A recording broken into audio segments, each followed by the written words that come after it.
जो पद है एक्स स्क्वायर, इसके पहले कौन सी संख्या है? तो यहाँ देखिए 2 है, यानी कि इस एक्स स्क्वायर के साथ जो गुना में है वो 2 है। और जो अंतिम संख्या है उसे ढूंढिए। तो अंतिम संख्या यहाँ 12 है, जिसके साथ किसी भी एक्स वाला टर्म नहीं जुड़ा हुआ है, सिर्फ यह नंबर है यानी कि संख्या है, बाकी सभी में एक्स वाले टर्म जुड़े हुए हैं। तो आप क्या कीजिए, यहाँ जो पहली संख्या 2 है और जो अंतिम संख्या 12 है, इन दोनों को गुना करना होता है। देखिए अगर हम गुना करते हैं तो हमें क्या मिलता है? 2 गुना 12 हमें मिलेगा 24। तो हमें 24 मिल चुका है। अब हमें दो ऐसी संख्याएं ढूंढनी है जिसे अगर हम गुना करें तो इस 24 के बराबर यानी 24 मिले, और जिसे अगर हम जोड़ें तो हमें इस बीच वाली संख्या यानी इस प्रश्न के जो बीच वाली संख्या 10 है, जिसके साथ सिर्फ एक्स वाला टर्म जुड़ा हुआ है, इसके बराबर मिले, यानी कि हमें 10 मिलना चाहिए। दो ऐसी संख्या ढूंढनी है जो दोनों शर्तों को पूरा करता हो, यानी कि गुना करने पर 24 मिलता हो और जोड़ने पर हमें 10 मिलता हो। जोड़ क्यों रहे हैं? देखिए यहाँ जोड़ का साइन क्यों दे रहे हैं, ध्यान दीजिए कि इस 12 के पहले जो साइन लगा हुआ है वो प्लस का है, तो यहाँ हमें जोड़ना पड़ेगा, यानी कि जोड़ने से हमें 10 मिलना चाहिए। तो चलिए ढूंढते हैं ऐसी संख्याएं। तो ढूंढने का जो तरीका होता है, देखिए यहाँ जो हमें गुना करने पर जो संख्या मिल रही है 24, इस 24 को हम लोग अभाज्य गुणनखंडन करेंगे। तो अभाज्य गुणनखंडन कैसे करते हैं, ध्यान दीजिए। जैसे आप एलसीएम निकालते हैं तो इस तरह का एक फॉर्मेट बनाते हैं और भागा देना शुरू करते हैं। तो सबसे छोटी अभाज्य संख्या से यहाँ भागा देंगे। तो सबसे छोटी अभाज्य संख्या 2 है, 2 से भागा दीजिए तो 12 बार में जाएगा। अब फिर से देखिए 2 से भागा जा रहा है तो बिल्कुल जा रहा है, कितने आएगा? 6 आएगा। फिर से चेक कीजिए तो 2 से भागा जाएगा कितनी बार में? 3 बार में। अब यहाँ देखिए 2 से भागा नहीं जाएगा, तो अगली अभाज्य संख्या 3 है, उससे भागा दीजिए। तो 3 से 3 को भागा देंगे तो 1 मिलेगा। अब हमारा गुणनखंडन हो चुका है। इसे हम 24 बराबर लिख सकते हैं। तो 24 बराबर हम लिखेंगे इसे, देखिए क्या है, 2 गुना 2 गुना 2 गुना 3, यानी 2 गुना 2 गुना 2 गुना 3, यानी इस 24 का जो अभाज्य गुणनखंडन है वो इस प्रकार है। अब हमें क्या करना है, देखिए इन्हीं संख्याओं के प्रयोग से हमें दो नंबर्स ऐसे ढूंढने हैं जिन्हें गुना करेंगे तो 24 मिलेगा और जिन्हें जोड़ेंगे तो 10 मिलेगा। तो ऐसे नंबर कैसे ढूंढेंगे, देखिए यहाँ दिमाग लगाना होता है, आपको एक दूसरे पर प्रयोग करके देखना होता है कि ऐसी संख्या कैसे मिलती है। मान लीजिए अगर हम इन दोनों को गुना करते हैं तो हमें क्या मिलता है? हमें मिलेगा 4। देखिए हमें इन दोनों को गुना करने पर यहाँ 4 मिल रहा है। अब अगर इन दोनों को गुना करते हैं 2 गुना 3 तो क्या मिलेगा? 6। तो यहाँ से हमें दो नंबर्स ऐसे मिल रहे हैं, देखिए 4 और 6। इसे अगर हम गुना करेंगे देखिए 24 मिल जाएगा, 4 गुना 6 24, और 4 6 को अगर जोड़ेंगे तो 10 मिल जाएगा। तो अभाज्य गुणनखंडन करने के बाद जो नंबर से आ रहे हैं उन्हीं नंबर्स यानी उन्हीं संख्याओं के प्रयोग से ऐसी दो संख्या हम ढूंढ रहे हैं। तो हमें संख्या मिल चुकी है जो 4 और 6 है। तो देखिए अगर हम 4 गुना 6 करते हैं तो हमें 24 मिल जाता है, और 4 और 6 को अगर जोड़ते हैं तो हमें 10 मिलता है, यानी दोनों शर्तों को पूरा कर रहा है ये दोनों संख्या हैं। अब हम क्या करेंगे, इसका गुणनखंडन इन्हीं संख्याओं के प्रयोग से करेंगे। कैसे, देखिए आप सबसे पहले जो नंबर्स हैं 2x² उसे सेम लिख दीजिए।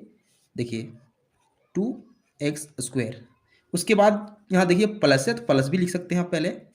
अब ध्यान दीजिए इस 10x को हमें चेंज करना है किसमें?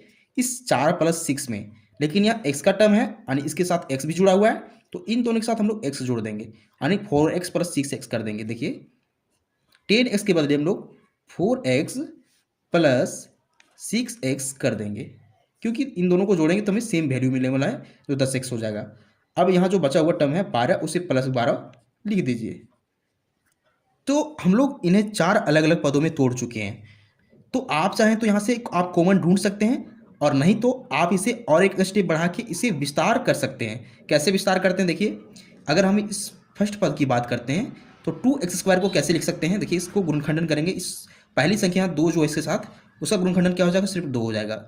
उसके बाद यहाँ x² का जो गुणनखंडन हो जाएगा वो क्या हो जाएगा? x गुना x। अब यहाँ 4x की बात हो रही है, प्लस दीजिए पहले। 4x को क्या लिख सकते हैं? 2 गुना x। इसी प्रकार इसको भी विस्तार करना है, यानी कि एक्सपेंड करना है। तो देखिए प्लस यहाँ साइन देंगे, पहले प्लस है तो 6 को क्या लिख सकते हैं? 2 गुना 3, और फिर x है तो गुना में x। 12 को क्या लिख सकते हैं? देखिए 12 का जो गुणनखंडन है वो ये है, 2 गुना 3 लिख सकते हैं, प्लस देखिए 2 गुना 3। अब ध्यान दीजिए ये जो टर्म्स आ रहा है ये चारों पदों का विस्तार रूप है, यहाँ से यहाँ तक, फिर यहाँ से यहाँ तक। अब क्या करना है कि इन्हीं में कॉमन ढूंढना है, इन दोनों नज़दीक यानी एक दूसरे के नज़दीक वाली पदों में से कॉमन ढूंढना है, फिर इन दोनों में से कॉमन ढूंढना है। तो कॉमन ढूंढते कैसे, देखिए कॉमन का मतलब क्या है? जो दोनों में अवेलेबल हो। कैसे, देखिए आप मान लीजिए यहाँ जो 2 है उसे ढूंढिए, 2 इसमें है क्या? इसमें भी 2 है, यानी कि दोनों में अवेलेबल है। तो यहाँ से 2 दोनों में है तो 2 कॉमन आ गया। फिर x की बात कीजिए तो x यहाँ भी है और x यहाँ भी है, तो x यहाँ से कॉमन आ गया, यानी 2x कॉमन आ चुका है। अब देखिए यहाँ कुछ कॉमन है तो फिर से ढूंढिए, तो कॉमन यहाँ कुछ नहीं बचा हुआ है, अलग अलग टर्म्स हैं। तो क्या करेंगे, यहाँ एक कोष्टक का साइन देंगे और जो बचा हुआ पद है उसे लिख दीजिए। यहाँ x बच रहा है क्योंकि ये दोनों कॉमन आ चुके हैं, तो x लिख दीजिए। फिर प्लस का साइन है तो प्लस लिख दीजिए। अब यहाँ देखिए क्या बच रहा है, यहाँ 2 बच रहा है तो 2 लिख दीजिए, कॉमन में आ जाएगा, यानी कि कोष्टक में आ जाएगा। तो अब देखिए इन दोनों का कॉमन ले चुके हैं। अब ध्यान दीजिए कि इन दोनों में भी कॉमन लेना है। तो देखिए इसमें क्या है, यहाँ भी 2 है और यहाँ भी 2 है। तो देखिए इन दोनों के पास प्लस का साइन है, तो इन दोनों में प्लस का साइन यहाँ पहले कॉमन आएगा, फिर यहाँ इन दोनों में 2 है तो 2 कॉमन आ जाएगा। इसके बाद कौन सी संख्या कॉमन है, यहाँ भी 3 है और यहाँ भी 3 है जो अंतिम में है, तो 2 गुना 3 आ जाएगा कॉमन। अब यहाँ कोई कॉमन नहीं बचा हुआ है, तो क्या करेंगे, कोष्टक का साइन देंगे और यहाँ जो पद बच रहा है एक्स उसे लिख देंगे, और फिर यहाँ प्लस का साइन देंगे और यहाँ जो बच रहा है 2 उसे लिख देंगे। अब देखिए यहाँ सबसे पहले चेक करना होता है कि जो दोनों कोष्टक में आ रहा है इसके अंदर सेम पद है या नहीं। तो यहाँ x+2 यहाँ भी है कोष्टक के अंदर और x+2 यहाँ भी है, यानी कि कोष्टक के अंदर दोनों पद अगर एक समान हो, यानी एक समान पद मिल रहे हैं, तो इसका मतलब है कि हमारा गुणनखंडन सही बन रहा है, ये दोनों कोष्टक के पद मिलने चाहिए। अब क्या करने वाले हैं हम लोग, देखिए x+2 दोनों में अवेलेबल है, तो x+2 को हम लोग फिर से कॉमन ले लेंगे क्योंकि दोनों में है। अब कॉमन ले चुके हैं, तो यहाँ जो टर्म्स बच रहा है 2x उसे कोष्टक के अंदर लिखिए 2x, फिर यहाँ प्लस है तो प्लस लिखिए। अब यहाँ क्या बच रहा है, 2 गुना 3 बच रहा है, 2 गुना 3 मतलब 6 बच रहा है, तो 6 लिखिए, यानी कि x+2 इसे लिख सकते हैं कॉमन देके x+2 इंटू 2x+6 जो बन रहा है, ये इस प्रश्न का गुणनखंडन हो जाएगा, यही हमारा फाइनल आंसर हो जाएगा। तो ये तरीका होता है गुणनखंडन करने का। हम लोग फर्स्ट सवाल हल कर चुके हैं, अब हम लोग सेकंड सवाल हल करेंगे, लेकिन आप